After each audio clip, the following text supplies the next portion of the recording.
Номері 4-ші Балжан Бөлтірікова атындағы мектеп-лицей. Тәуелсіздік 7 қыры деректі фильмдер топтамасы ұсынылды.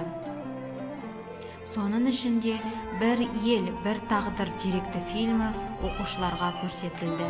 Талқылау барысында бұл деректі фильмде өзге елдер үшін бейбітшілік пен тұрақтылықты сақтаудың үлгісі болған этносаралық бірлік пен конфессияаралық келісімнің бірегей қазақстандық үлгісі жайында айтылған.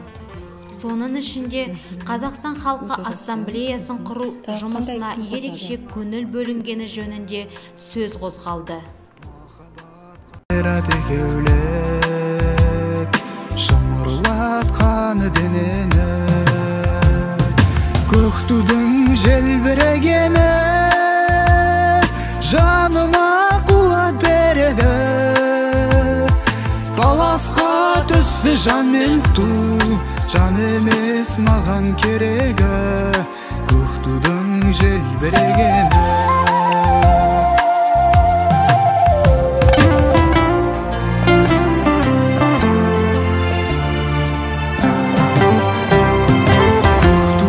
Желбірегені